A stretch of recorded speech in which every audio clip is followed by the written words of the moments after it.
السلام علیکم. دغه د خانوزۍ د ډیم چې کوم کار والی دا اوس تقریبا په آخري مراحلو کې دی، پر ختم کېدو دی. هلته څه دغه چیرې چې پخوا دغه والی د وال پر ځای دا دوی چې دغه ورکړی والی د وال دا کوم ځای چې باره سرویس والی او پایپ چې اوبه ترې وتې دغه ځای لوړ څه کار یې پاته دی. نور دا د ډیم پټلۍ بیخي ډېره رالوړه کله دا د ډیم پټلۍ ته یې وینئ دا بیخي ډېر کار سوی دی. پر باریم کار سوی دی. تقریبا د خمزویت ډیم له اوس اوبه ورایله دي، یعنې اوبه که رالې تروبه ورځي. په ډیم کې اوس کار نه دی پاته. نو زموږ د ذهن مطابق موږ خو انجینران نه یو، نه ډېر اکسپرټ یو د دغه شیغه. زموږ د ذهن مطابق یې کار ډېر ښه سوی دی. مطلب کومې غسیې چې ورغلي وې هغه تقریبا تر یوه پورې پرګاري سوي دي.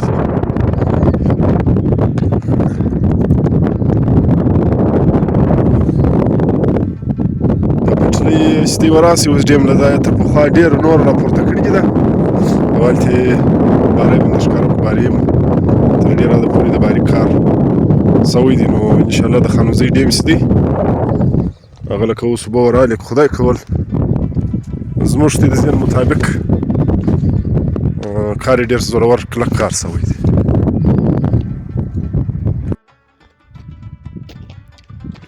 دغه د پټلۍ ډېره پورته کړې ده. موږ هلته هم در ښکاره کړله، اوس بې بارۍ در ښکاره کړو په 2022 کې 26 اګست چې کوم د ډیم هغه کیسه پیښه شوله، نو بیا دغه بارۍ دوی ورته مات کړي. نو د دغه باري صورتحال به هم ته یې ووینئ. موږ به در ښکاره کړو چې هغه ځای یې برته راپورته کړي، ولې پټلۍ ډېره پورته ډېره مضبوطه شوله. اندازاً یو 18 فوټه دا پټلۍ نوره راپورته هم شوله، مضبوطه هم شوله.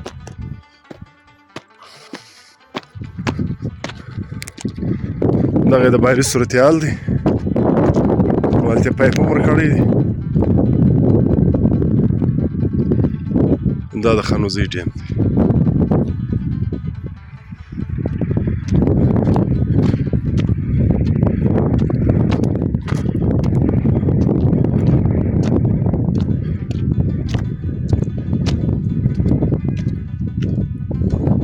کار یې تقریبا په 95% کمپلیټ دی، بلکې 98%. هغه یو ځای لږ پاته و، مخامخ وربه شي هغه یو ورسې دغه شو سرویس کې جوړ شولی او اوبه چې ترې وتې.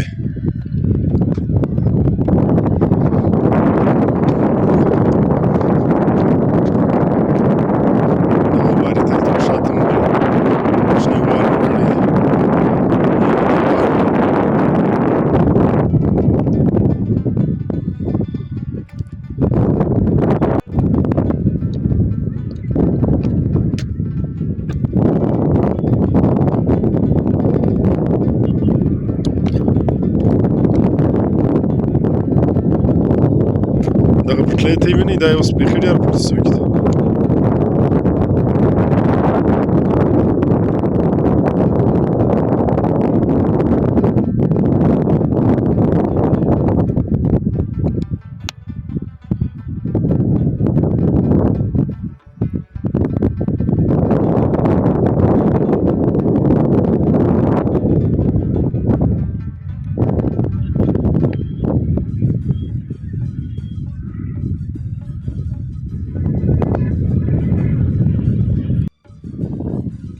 دغه د ډیم د باري چې کومې اوبه راوځي دا غټه نالۍ ده.